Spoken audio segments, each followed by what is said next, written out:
오늘 우리에게 주시는 하나님의 말씀은 출애굽기 17장 1절에서 7절 말씀입니다. 구약성경 108면에 있습니다.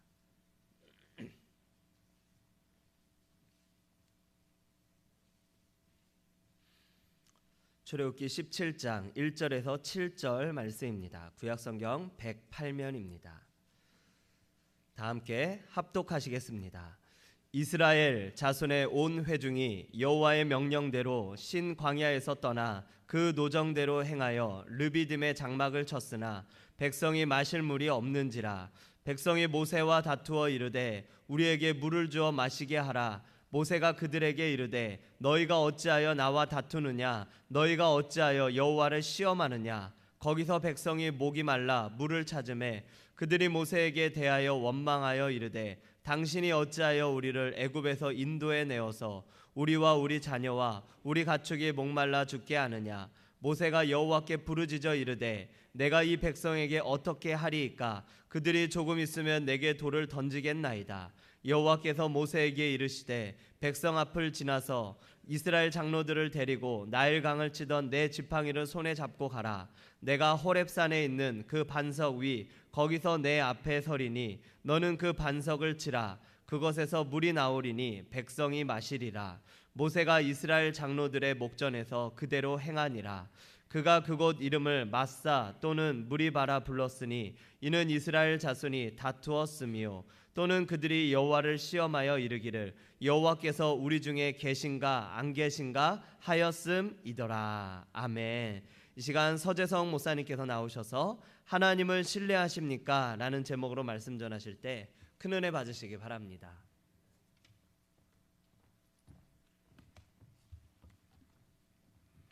할렐루야.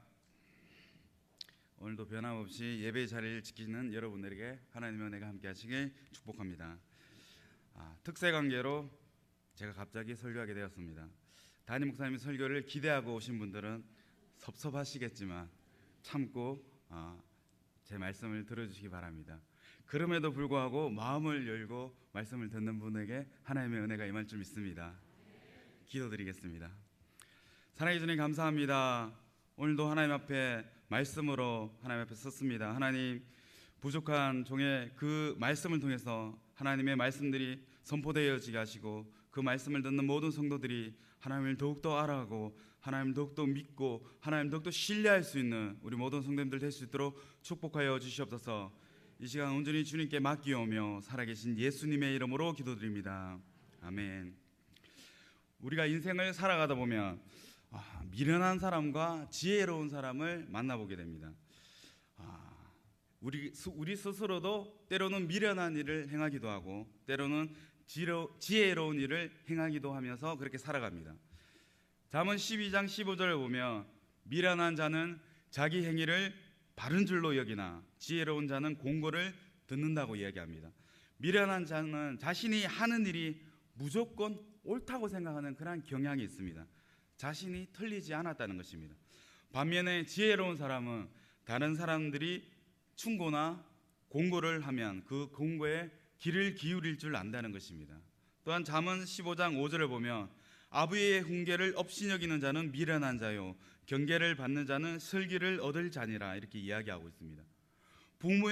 부모가 인생을 살아가면서 얻은 여러 가지 교훈을 가지고 자녀들을 사랑하는 마음으로 훈계할 때 그 이야기에 귀를 기울이는 사람들이 있고 그 이야기를 업신여기는 자들이 있다는 것입니다.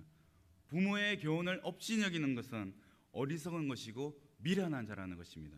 반면에 부모로부터 경계를 받는다는 것이 슬기로운 것이라고 말씀해주고 있는 것입니다. 단 잠언 18장 2절에 보면 미련한 자는 명철을 기뻐하지 아니하고 자기의 의사를 드러내기만 기뻐한다고 이야기합니다. 사람들과 이야기해보면 알 수 있습니다. 대화라는 것이 주거니 받거니 이렇게 되어야 하는데 어느 한쪽만 계속 이야기하는 경우가 있습니다. 한 시간을 이야기해도 계속 자기 이야기만 하는 사람들이 있습니다. 자기 상황, 자기 주장, 자기 입장만 이야기하는 사람들이 있습니다.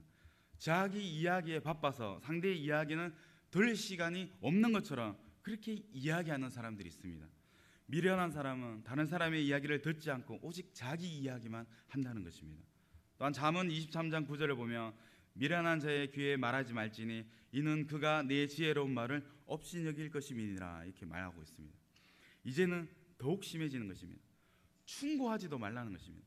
미련한 사람에게 아예 말도 하지 말라는 것입니다. 이야기해봤자 듣지도 않으니까 아예 말하지 말라는 것입니다. 몇 가지 대표적인 구절만 말씀드렸지만 잠언을 관심 있게 보다 보면 이와 비슷한 이야기들을 반복되어지는 것을 여러분 볼 수 있을 것입니다.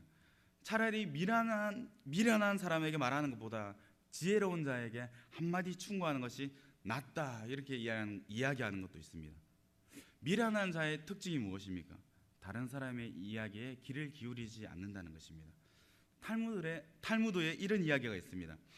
하나님이 사람에게 입을 하나 주고 귀를 2개 주신 이유가 무엇이라고 합니까? 탈무드에는 말하는 것보다 듣는 것을 2배로 하라는 뜻입니다. 그렇게 이야기합니다. 많은 사람들은 살아가는 동안에 귀를 기울일 줄 모릅니다. 자녀들은 부모의 말씀에 귀 기울이지 않고 부모들은 자녀들의 말에 귀 기울이지 않습니다. 부부 사이에도 마찬가지입니다. 남편은 아내의 말에 귀 기울이지 않고 아내는 남편의 말에 귀 기울이지 않습니다. 이런 것들이 우리 인간들의 미련함입니다. 이런 모습은 하나님과 우리 사이의 관계에서도 마찬가지입니다. 지혜로운 신앙이란 무엇이냐면 하나님의 음성에 귀 기울일 줄 알고 그것을 듣고 배울 줄 아는 것입니다. 그런데 인간의 역사를 보면 그렇지 못할 때가 많습니다. 한 역사학자가 이렇게 말했다고 합니다. 역사를 통해서 배우는 것은 인간이 역사를 통해서 아무것도 배우지 않는다는 것이다 이렇게 이야기했답니다. 이것이 우리의 모습이라는 것입니다. 우리 인간의 어리석은 모습인 것입니다. 오늘 본문의 말씀은 시내산 이전의 사건입니다. 하나님께서 이스라엘 백성들과 만나는 방법들을 보면 시내산 이전과 시내산 이후가 달라집니다. 시내산 이전에는 하나님께서 어떤 불만과 불평을 하든지 아무런 책망도 하지 않으십니다. 어떤 불평과 불만, 요구를 하나님이 다 들어주십니다. 그것은 하나님께서 그러한 과정들을 통해서 이스라엘 백성들이 배우길 원하셨던 것입니다. 너희가 믿고 있는, 너희가 신뢰하는 하나님이 어떤 분이라는 것을 그 이스라엘 백성들이 알고 배워가길 원하셨던 것입니다. 그러나 우리가 주목할 것은 이런 과정을 통해서 이스라엘 백성들은 아무것도 배우고 있지 않다는 것입니다. 여러분들은 하나님이 여러분들을 사랑하신다는 사실을 믿으십니까? 여러분은 여러분 자신을 사랑하는 것보다 하나님이 여러분을 더 사랑하신다는 그 사실을 믿으십니까? 그렇다면 여러분은 여러분의 삶 가운데서 삶의 여정에서 여러분이 원치 않는 시련이나 어려움이 생겼을 때 그 시련과 어려움이 어떤 뜻이 있다고 생각하십니까? 내 삶에 고난이 닥쳤을 때 나를 사랑하시는 하나님, 그리고 살아계시고 전능하신 하나님이 이런 것들을 내 삶 속에서 허락하시는 그 이유에는 어떤 뜻이 있다고 생각해 보셨습니까? 하나님께서는 우리 삶 속에서 이런 여러 가지 과정들을 통해서 우리에게 가르쳐 주기를 원하시는 것입니다. 그런데 우리가 그런 것들을 놓치고 살 때가 많다는 것입니다. 오늘 본문의 말씀 속에서도 하나님께서 이스라엘 백성들에게 무엇인가를 가르쳐 주기를 원해서 일어난 사건입니다. 자, 오늘 본문의 말씀은 이렇습니다. 1절을 보면 이스라엘 자손의 온 회중이 여호와의 명령대로 신 광야에 있었더나 그 노종대로 행하여 르비딤의 장막을 쳤으나 백성이 마실 물이 없는지라 이렇게 이야기합니다. 여기에서 주목해야 할 말씀이 있습니다. 여호와의 명령대로 그 노정대로 이렇게 이야기하고 있습니다. 노정이란 무엇입니까? 우리가 어떤 길을 갈 때 어떻게 그 길을 갈 것인가 계획하는 것을 노정이라고 합니다. 여행을 가거나 등산을 할 때 어떤 길로 해서 갈지 결정하고 따라가는 것을 노정대로 간다고 이야기합니다. 그런데 본문에서는 어떤 노정입니까? 그 노정대로 특정한 노정입니다. 누가 지시한 노정입니까? 여호와의 명령대로 따르는 노정인 것입니다. 그러니까 하나님의 명령대로 따랐습니다. 드디어 하나님과 동행하는 그런 여정이 이스라엘 백성들에게 시작된 것입니다. 다시 본문의 말씀을 보겠습니다. 이렇게 보면 좋을 것 같습니다. 이스라엘 자손의 온 회중이 여호와의 명령대로 신광야에서 떠나 그 노정대로 행하여 르비딤의 장막을 쳤다. 그러나 백성이 마실 물이 없는지라. 분명히 말씀대로 살아왔습니다. 하나님의 말씀에 순종을 했습니다. 하나님이 원하신 대로 살아왔고, 그래서 르비딤이라는 곳까지 왔습니다. 그러면 잘 돼야 하지 않겠습니까? 하나님의 말씀대로, 하나님의 음성을 들었고 그 말씀대로 순종하며 살아왔는데 잘 돼야 하지 않겠습니까? 그런데 마실 물이 없는 것입니다. 이것이 우리가 인생을 살아가는데 우리의 삶 속에서 나타나는 문제인 것입니다. 그리고 이 상황은 하나님께서 의도적으로 일부러 만드신 사건입니다. 저는 이 말씀을 이렇게 번역해 보면 좋을 것 같습니다. 다시 한번 말씀을 띄워주세요. 그 노정대로 행하여 르비딤의 장막을 쳤으나 하나님께서 마실 물을 주시지 않았다. 이렇게 번역해 보는 것도 좋을 것 같습니다. 하나님은 지금까지 배워왔던 것처럼 무엇이든지 할 수 있는 전능하신 하나님이십니다. 그런데 하나님께서 마실 물을 주시지 않은 것입니다. 한번 질문해 보겠습니다. 마실 물이 없는 이 상황 속에서 만나가 내렸을까요? 안 내렸을까요? 만나가 이날 아침에도 내렸을까요? 안 내렸을까요? 만나의 특징이 무엇입니까? 만나의 특징은 일용할 양식이었습니다. 한번 거두어서 일주일치 먹을 수 있는 그런 양식이 아니었습니다. 만나는 매일매일 그날의 양식을 거둘 수 있고 이틀치 양식을 거둘 수 없었습니다. 그러면 마실 물이 없는 이 상황 속에서도 만나가 내렸을까요? 안 내렸을까요? 내렸을 것입니다. 만나는 주셨는데 뭘 안 주신 것입니까? 물을 안 주셨네요. 하나님께서 왜 그러셨을까요? 하나님께서 이 이스라엘 백성들에게 또 지금을 살아가는 우리에게 무엇을 말씀하고 계신 것입니까? 우리가 인생을 살아가는 동안에 우리가 하나님과의 관계 속에서 갈등이 느껴지는 상황 속에서 처음부터 마지막까지 하나님께서 다 안 계신 것은 아닙니다. 적어도 예수 믿는 사람들이라면 살아가는 데 있어서 절반 이상은, 최소한 절반 이상은 하나님께서 도와주셨고 하나님이 인도해 주셨다는 그런 고백을 합니다. 그런데 그 나머지 상황 속에서는 하나님이 날 버리신 것 같은 그러한 느낌이 들 때가 있습니다. 하나님이 안 계신 것만 같았던 그러한 생각이 들 때가 있다는 것입니다. 오늘 본문을 보면 이전의 상황과는 약간 다릅니다. 2절을 한번 보겠습니다. 2절을 보면 이스라엘 백성들이 모세와 다투었다고 이야기하고 있습니다. 다투었다는 것은 논쟁했다는 것입니다. 다투었다는 이 말은 이 야곱이 그 삼촌 라반과 다툴 때 사용한 말입니다. 이 다투었다는 말은 네가 옳으냐 내가 옳으냐 이런 논쟁을 했다는 것입니다. 2절을 보면 백성이 모세와 다투어 이르되 우리에게 물을 주어 마시게 하라 이렇게 이야기하고 있습니다. 백성이 어떠했습니까? 백성들은 자신들에게 물을 주어 마시게 할 수 있다고 기대를 했습니다. 우리가 하나님이 뜻대로 이곳까지 왔다면, 이곳까지 왔으면 물을 주어서 마시게 하라는 것입니다. 이어지는 2절 말씀 보면 모세가 그들에게 이르되 너희가 어찌하여 나와 다투느냐 너희가 어찌하여 여호와를 시험하느냐 이렇게 이야기하고 있습니다. 모세는 이 상황을 어떻게 봤습니까? 하나님을 시험하는 상황으로 보고 있는 것입니다. 하나님이 뭘 시험했습니까? 7절에 보면 무엇을 시험했는지가 나옵니다. 7절에 보면 그가 그곳 이름을 마사 또는 무리바라 불렀으니 이는 이스라엘 자손이 다투었으며 또는 그들이 여호와를 시험하여 이르기를 여호와께서 우리 중에 계신가 안 계신가 하였음이더라. 하나님을 믿느냐 안 믿느냐의 그런 문제가 아니었습니다. 하나님을 믿습니다. 하나님을 부정하는 것이 아닙니다.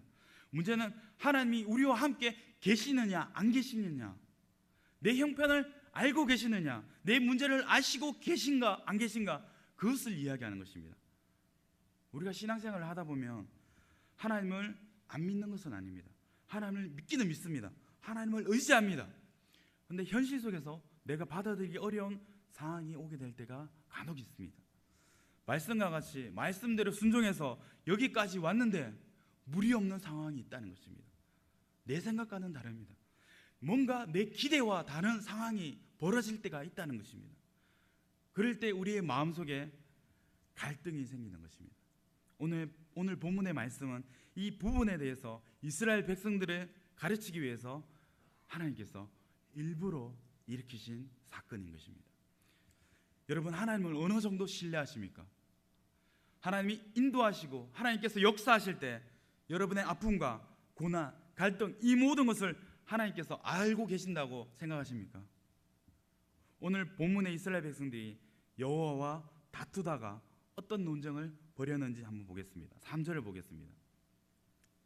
거기서 백성이 목이 말라 물을 찾으매 그들이 모세에 대하여 원망하여 이르되 당신이 어찌하여 우리를 애굽에서 인도해 내어서 우리와 우리 자녀와 우리 가축이 목말라 죽게 하느냐. 자, 이걸 보십시오. 그냥 원망하는 것이 아닙니다. 자기들이 힘들고 어려운 것은 견딜 수 있는 것입니다. 그런데 누가 고통을 당합니까? 우리와 우리의 자녀들이 고통을 당한다고 말씀하고 있습니다. 이때 좀 힘들어지는 것입니다. 그래서 하나님을 향해서 원망이 생겨나는 것입니다. 하나님 정말 내 형편을 아십니까? 하나님 정말 내 처지를 알고 계십니까? 이런 원망이 우리 안에 생겨난다는 것입니다. 제가 사역의 길로 가기로 결정했을 때가 대학을 졸업하고 중국의 자비랑 선교로 가 있을 때였습니다. 1년의 과정을 계획하고 갔는데 캠퍼스의 책임자로 임명되어서 1년 6개월의 과정을 마치고 돌아왔습니다. 그 과정 동안 고민하고 기도하면서 하나님이 명하신 대로, 하나님께서 이끄시는 대로 가겠다고 결심하고 한국에 돌아왔습니다. 그런데 부모님과 돌아와서 장래일에 대해서 어떻게 직장을 잡을 것이냐, 무엇을 하고 살 것이냐 이렇게 이야기를 나누면서 제가 사역을 하겠다고 이야기했습니다. CCC 간사가 되어서 선교를 하겠다고 말씀드렸습니다. 집이 난리가 났습니다. 아버지가 큰 소리에 뻥뻥 치고 네가 정신이냐 그냥 미치냐 막 큰 소리 치고 난리가 났습니다. 한동안 말도 제대로 하지 않고 관계가 정말 힘들었던 적이 있었습니다. 그때 제가 기도하면서 하나님께 물었습니다. 하나님, 제가 기도하면서 제가 사역의 길로 하나님께서 가길 원하셨고 제가 그 길에 순종하기로 했을 때 함께 해주시겠다고 하나님 약속하지 않으셨습니까? 근데 왜 이런 힘든 상황이 오는 겁니까? 순종하기만 하면 형통할 줄 알았는데 막히고 막혀서 갑갑한 감옥 가운데 갇혀있는 그런 느낌이 들었습니다. 제 생각과는 너무나도 달랐던 것입니다. 그 전까지는 제가 헌신되었다고, 나름 헌신되었다고, 믿음이 있다고 생각했습니다. 부모님의 극심한 반대에도 무작정 하나님을 따라 순종할 수 있겠는가, 이런 물음이 그때 갑자기 제 안에 들었습니다. 반대는 생각했지만 그렇게 막 난리를 치실 줄은 몰랐습니다. 그런 제 생각과 제 기대와는 다른 어려움이 닥쳐오자 제가 전적으로 헌신하고 있는가, 제가 전적으로 하나님을 신뢰하고 있는가라는 그런 의문이 들었고 저 스스로에게 자신 있게 대답할 수 있는가라고 물었을 때 자신이 사라지는 것을 발견할 수 있었습니다. 여러분, 또한 부자 청년이 있었습니다. 요한복음에 보면 그 부자 청년이 예수님께 찾아와서 물었습니다. 예수님, 어떻게 해야 제가 영생을 얻겠습니까? 예수님이 계명을 지키라고 말씀하셨습니다. 어떤 계명을 말씀하십니까? 내 부모를 공경하라, 도둑질하지 말라, 거짓말하지 마라, 살인하지 말라. 예수님, 그 계명이라면 제가 어렸을 때부터 다 지켜왔습니다. 자신 있게 얘기했습니다. 그것 말고 또 뭐가 있습니까? 이렇게 부자 청년이 예수님께 물었습니다. 그러자 예수님께서 그 부자 청년에게 내 모든 소유를 다 팔아서 가난한 사람들에게 주고 너는 나를 따르라, 이렇게 말씀하셨습니다. 이때 이 청년의 진심이 드러났습니다. 여러분, 우리는 하나님을 믿을 수 있는 정도의 수준이 있습니다. 이것은 하나님과의 관계에서뿐만 아니라 사람들과의 관계에서도 마찬가지입니다. 여러분들이 다른 사람들에게 양보할 수 있고 희생할 수 있는 수준이 있다는 것입니다. 그 선이 어디까지인지 여러분 알고 계십니까? 바로 화내는 수준입니다. 여러분, 자기 수준 안에 있을 때는, 자기 생각 안에 있을 때는 화내지 않습니다. 하지만 자기 수준 이상의 것을 요구하거나 자기 생각 이상의 것을 요구한다면 우리는 흥분하고 화를 내기 시작합니다. 그 선까지만 여러분들이 믿는 것입니다. 그 선까지만 상대방을 신뢰하는 것입니다. 여러분, 여러분의 아내가 또는 남편이 어디에 가서 한 300만 원 정도 손해나는 일을 하고 왔습니다. 요즘 보이스피싱이 많은데 보이스피싱을 당해서 사기를 당했습니다. 그 일을 들은 남편이 그럴 수도 있지, 앞으로 조심해, 이런 말을 했습니다. 그런데 또 시간이 지난 후에 600만 원어치의 사고를 쳤습니다. 남편이 약간 흥분하면서 좀 조심하지 그랬어, 약간 흥분하면서 이야기를 합니다. 근데 얼마간의 시간이 지난 후 다시 1000만 원을 날렸습니다. 남편의 연성이 높아지기 시작합니다. 뭐하는 옆에내야, 이 옆에내가 정신도 못 차리고 몇 번째야, 막 소리칩니다. 남편이 아내를 얼마나 신뢰할까요? 딱 이 수준까지라는 것입니다. 여러분이 하나님을 어디까지 믿고 신뢰할 수 있는지를 한번 생각해 보십시오. 하나님을 여러분은 어느 정도 사랑하신다고 생각하십니까?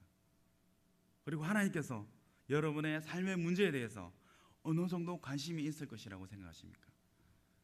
그리고 여러분의 삶의 문제를 어떻게 이끌어 가신다고 생각하십니까? 지금 이스라엘 백성들이 모세와 다투고 있는 것이 바로 이것인 것입니다. 하나님이 계시느냐? 지금 우리 형편을 알고 계시는가? 봐봐라, 지금 우리 아이들이 목말라서 저렇게 고통스러워하지 않느냐? 하나님이 이런 상황을 알고 계시긴 한 것이냐? 이렇게 따지고 있는 것입니다. 이런 문제를 가지고 모세와 논쟁을 하고 있는 것입니다. 아마 모세는 이전 이야기를 했을 것입니다. 지난번에 우리가 마라에 쓴물이 있을 때 하나님이 어떻게 하셨느냐? 우리에게 단물을 주시지 않으셨냐? 하나님께서 우리에게 오늘 아침에도 하나님의 만나를 주시지 않으셨냐? 이렇게 말을 하면서 하나님을 믿으라고, 하나님을 신뢰하라고 모세가 그들을 설득했을 것입니다. 어떤 이런 이야기를 듣고 백성들이 하나님의 그 인도하심을 기다렸을 것입니다. 그리고 이제는 더 이상 기다릴 수 없는 상황에까지 처하게 된 것입니다. 4절을 보면, 4절을 띄워주세요. 모세가 여호와께 부르짖어 이르되 내가 이 백성에게 어떻게 하리이까? 그들이 조금 있으면 내게 돌을 던지겠나이다. 이렇게 이야기합니다. 모세의 설명과 인내는 이제 한계에 이르렀다는 것입니다. 그리고 말합니다. 조금 있으면 저들이 내게 돌을 던지겠습니다. 이제 분위기가 굉장히 험악해지기 시작한 것입니다. 더 이상 참을 수 없는 분위기까지 왔다는 것입니다. 하나님은 일부러 여기까지 기다리신 것입니다. 여러분, 하나님을 향해서 돌을 던지지 마십시오. 여러분이 하나님을 향해서 돌을 들 수 있는 그 순간이 어디까지인지를 한번 돌아보십시오.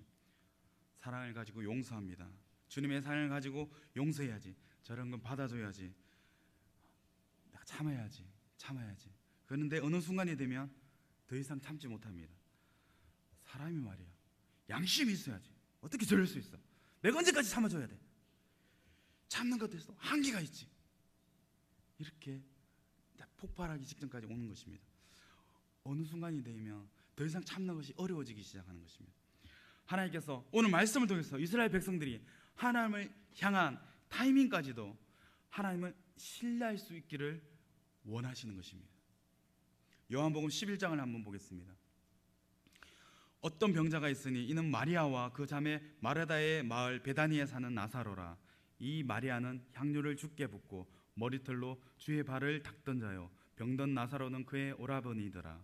이에 그 누이들이 예수께 사람을 보내어 이르되 주여 보시옵소서, 사랑하시는 자가 병들었나이다 하니, 이렇게 이야기합니다.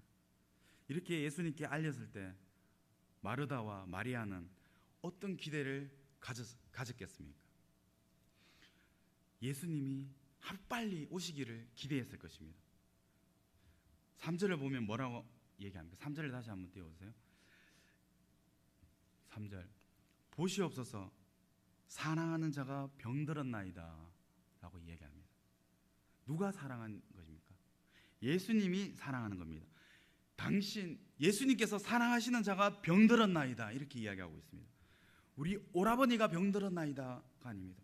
이렇게 우리 오라버니라고 이야기하지 않고 당신이 사랑하는 자가 병들었습니다, 이렇게 이야기한 것입니다. 이렇게 이야기를 하면서 예수님이 얼른 자리를 박차고 이 아픈 나사로가 있는 곳으로 오기를 기대했을 것입니다. 그런데 상황이 달랐습니다. 4절입니다.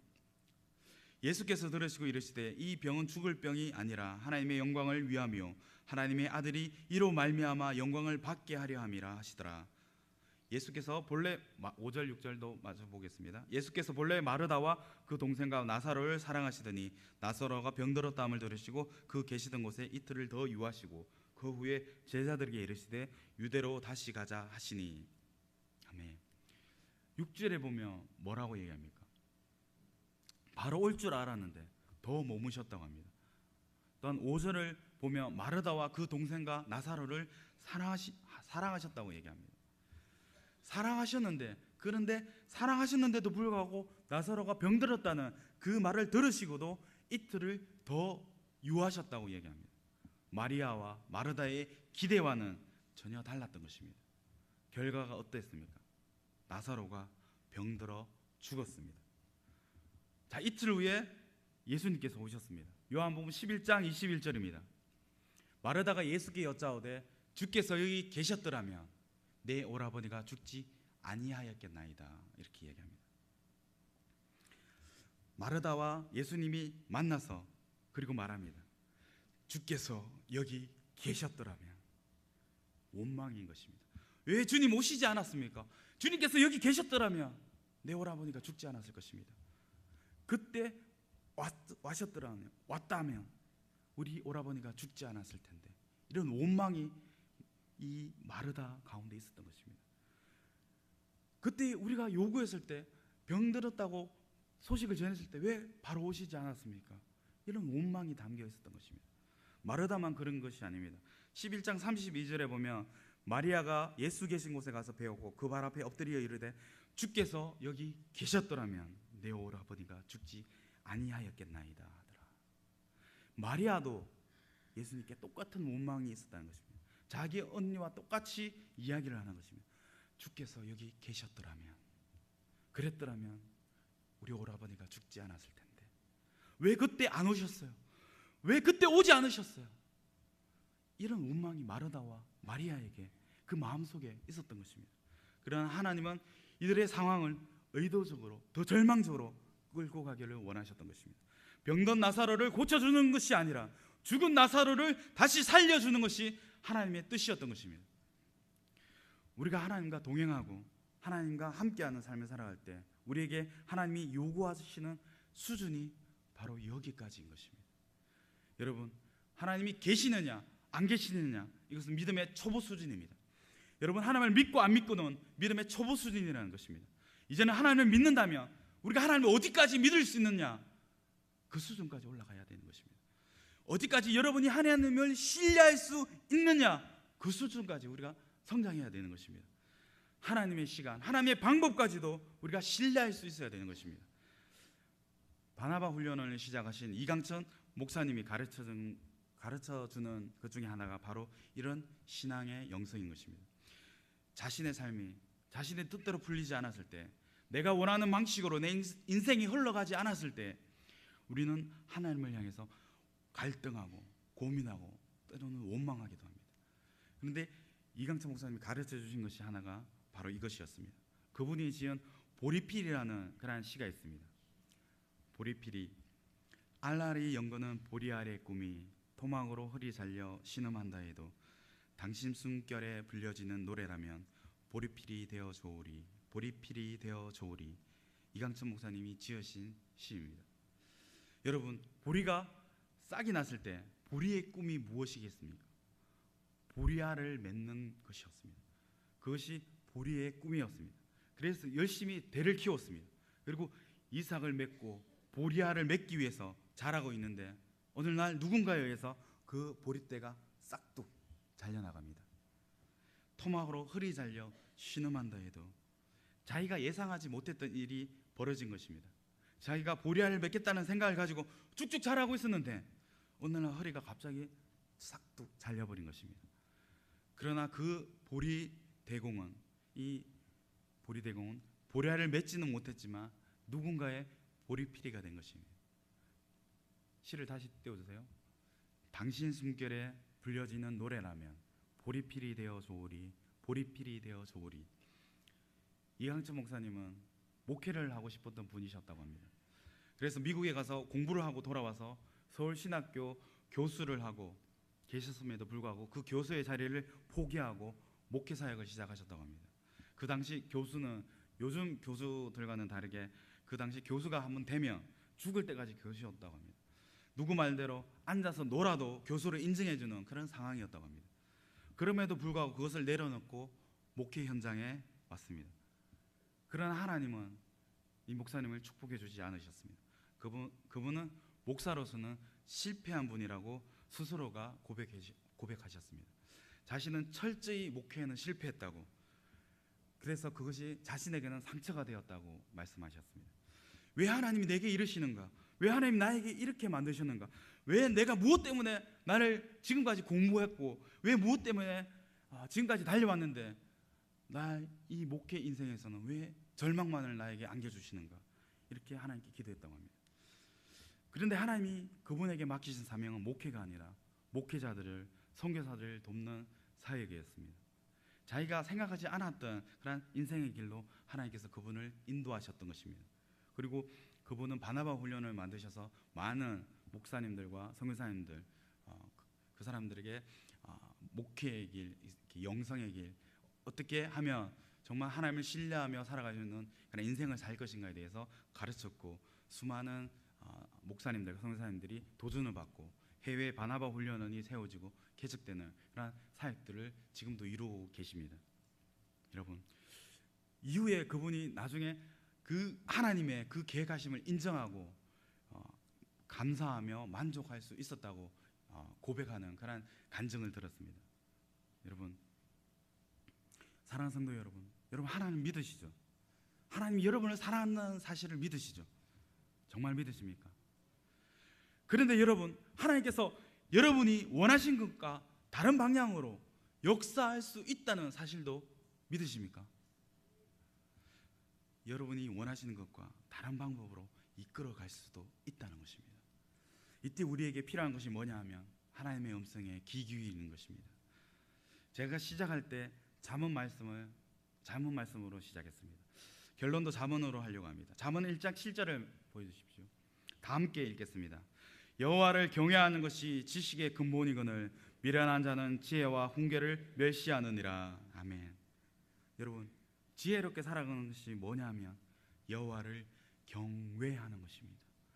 여호와를 경외하는 사람은 하나님께 주목하고 그분을 의식하고 그분의 음성에 귀 기울이고 그분의 음성을 들을 줄 아는 자입니다. 여러분, 그것이 인생을 지혜롭게 살아갈 수 있는 방법인 것입니다. 그러나 미련한 자는 그것을 인정하지 않는 것입니다. 하나님을 경외하지 않을 뿐더러 하나님의 말씀에 무게를 두지도 않는다는 것입니다. 여기서 하나님을 경외한다는 뜻은 하나님을 경외하기 때문에 그분이 주시는 말씀, 그분의 판단을 신뢰한다는 것입니다. 그것을 인정한다는 뜻입니다. 귀를 기울인다는 뜻입니다. 이스라엘 백성들은 이것을 배우지 못했습니다. 우리가 이미 다 알고 있는 결론이지만 하나님은 가데스 바네아의 광야에서 최종적인 시험을 했습니다. 그런데 여호수아와 갈렙에는 이 시험을 통과한 자가 없었습니다. 그런데 하나님께서는 저와 여러분의 인생 속에서 많은 어려움과 고난을 주십니다. 그러나 그것은 저와 여러분을 망가뜨리기 위한 것이 아닙니다. 저와 여러분을 쓰러뜨리기 위한 것이 아닙니다. 사도 바울이 고백하였던 것처럼 자기 아들을 아끼지 아니하시고 우리 모든 사람을 위하여 내어주시니까 어찌 그 아들과 함께 우리에게 은사를 선물로 주시지 않으시겠느냐. 하나님을 사랑하는 자 곧 그 뜻대로 부르심을 입은 자들에게는 이 모든 것이 협력하여 선을 이루느니라. 아멘. 이 바울의 고백을 신뢰할 수 있는가 하는 것입니다. 그렇다면 내 삶 속에서 일어나고 있는 그 어떤 것도, 그 어떤 일도 하나님의 관심 밖에 있는 것은 없다는 사실을 여러분 믿으시기 바랍니다. 하나님의 그 모든 것을 통해서 우리가 하나님을 배우고 알기를 원하시는 것입니다. 그리고 그 하나님을 인격적으로 더욱더 신뢰할 수 있게 되기를 원하시는 것입니다. 그분의 타이밍에 대해서, 그분의 방법에 대해서 철저히 하나님을 신뢰할 수 있게 되기를 우리에게 원하고 계시다는 것입니다. 저도 마찬가지로 연약한 모습입니다. 그냥 그런 연약한 모습이지만 저와 여러분들이 이 새로운 2017년 한 해는 더욱 주님을 신뢰하며 우리 인생 가운데 역사하시는 주님을 경외하는 저와 모든 성도님들 될 수 있기를 예수님의 이름으로 축원드립니다. 기도하겠습니다. 사랑의 주님, 무리바 사건을 통해서 다시 한번 하나님께서 우리에게 원하시고 깨닫기 원하시는 것이 무엇인지 바라보았습니다. 하나님, 우리가 하나님을 믿고 안 믿고를 떠나서 정말 하나님을 어느 수준까지 신뢰하고 있는지를 돌아보게 하여 주시옵소서. 우리가 더욱더 주님을 신뢰하고 주님의 방법, 주님의 그 타이밍까지도 우리가 신뢰하며 믿음으로 나갈 수 있는 2017년 한 해가 될 수 있도록 저희들을 더욱더 성장시켜 주시고 저희를 인도하여 주시옵소서. 주님께 온전히 내어 맡기며 하나님을 경외하는 삶을 살아갈 수 있는 저희들이 될 수 있도록 역사하여 주시옵소서. 감사드리며 살아계신 예수님의 이름으로 기도드립니다.